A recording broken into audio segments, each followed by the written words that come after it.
Hello students, तो आज के इस वीडियो में हम लोग देखने वाले हैं छायावादी काव्य की विशेषताएं, जो कि आप लोगों के लिए बहुत ही ज्यादा इंपॉर्टेंट हो रही है। हमारी हिंदी सीरीज का पार्ट है जो कि मैं आपको दे रही हूँ। तो इससे पहले हमने प्रगतिवाद की विशेषताएं देखी थी, छायावाद रहस्यवाद में अंतर देखा था, और उसके पहले हमने कुछ आधुनिक काल भी वगैरह के जो हमने लेक्चर्स देखे हुए हैं तो उनको देखा था। अब जो शुरू से जुड़े हुए हमारे साथ में तो उनको सब समझ में आ रहा होगा, लेकिन जो अभी अभी जुड़ रहे हैं तो प्लीज चैनल को सब्सक्राइब कर लेना। बाकी आगे वीडियो में मैं आपको सब कुछ बताऊंगी तो आपको समझ में आ जाएगा। ठीक है, लास्ट में बताऊंगी, क्योंकि अभी हम स्टार्ट करते हैं छायावाद काव्य की विशेषता, क्योंकि जो स्टूडेंट्स पहले से देख रहे हैं ना तो उनका टाइम खराब ना हो।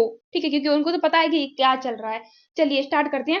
हम लोग सबसे पहले देखेंगे छायावादी काव्य की विशेषताएं क्या है। तो छायावाद क्या होता है ये मैंने आपको पहले बता दिया था। छायावाद और रहस्यवाद में अंतर क्या है ये भी मैंने आपको सीरीज में बताया हुआ है।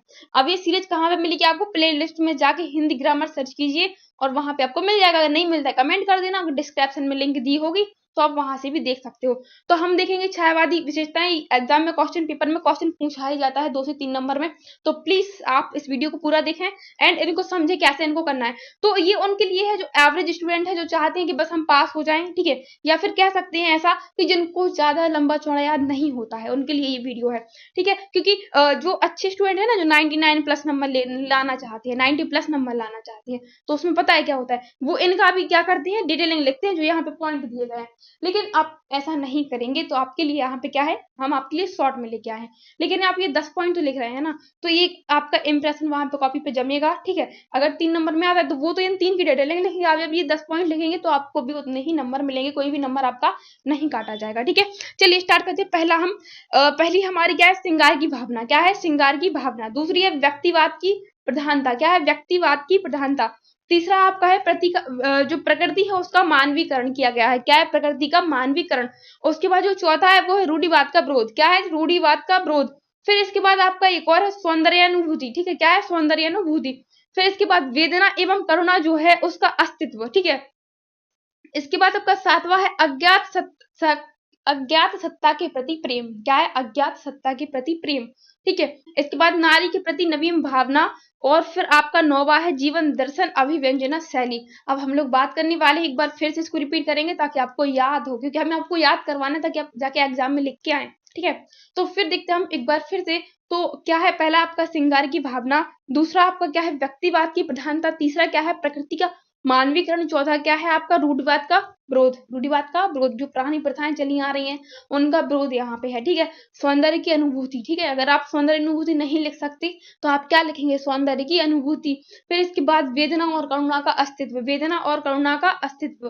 ठीक है, अब सातवां अज्ञात सत्ता के प्रति प्रेम। क्या है? अज्ञात सत्ता के प्रति प्रेम। नारी के सम्मान के प्रति नवीन भावना। तो देखिए कुछ ऐसे कॉमन है जिसमें नारी के सम्मान के प्रति नवीन भावना सभी का पॉइंट है। ठीक है, तो जो सीरीज चल रही है ना, तो आप स्क्रीनशॉट लेते हैं या फिर नोट डाउन करते हैं या फिर याद करते हैं, तो माइंड में ये मतलब एक रखना कि ये है, अगर भूलते हैं ना कभी आप तो वहां पे आपका एक पॉइंट इससे कवर हो जाएगा। ओके, अब इसके बाद जीवन दर्शन। क्या है आपका नौवा? जीवन दर्शन। और लास्ट है आपका अभिव्यंजना शैली। तो मैंने 2 बार रिपीट क्यों किया पता है आपको? ताकि आपको याद हो। ठीक है, तो प्लीज अगर अभी भी आपको याद नहीं हुआ तो अब आप वीडियो रिपीट करके देख सकते हैं।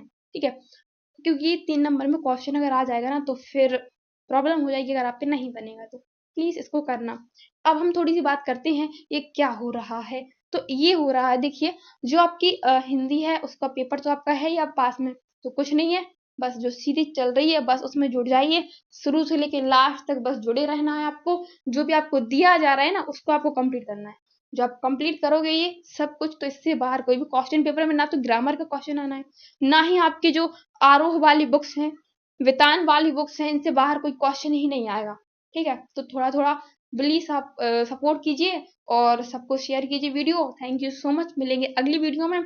और ये हमारा शायद पार्ट 4 होगा। ठीक है, इसके पहले हमने बहुत सारे वैसे लेक्चर्स दिए हैं। ठीक है, और पार्ट 4 के बाद अभी हमें बहुत आगे जाना है, तो मैं बहुत जल्दी जल्दी एक दिन में 3 वीडियो दे रही हूँ, मतलब 3 पार्ट दे रही हूँ, तो फिर बहुत जल्दी हमारा कवर हो जाएगा। ठीक है, आप एक काम कीजिए, इसका स्क्रीनशॉट भी कर सकते हैं यहाँ पे। ठीक है, स्क्रीनशॉट कर लेना ताकि आपको कोई प्रॉब्लम ना हो नोट डाउन करने में। अगर आपको कुछ प्रॉब्लम है तो आप स्क्रीनशॉट कर सकते हो।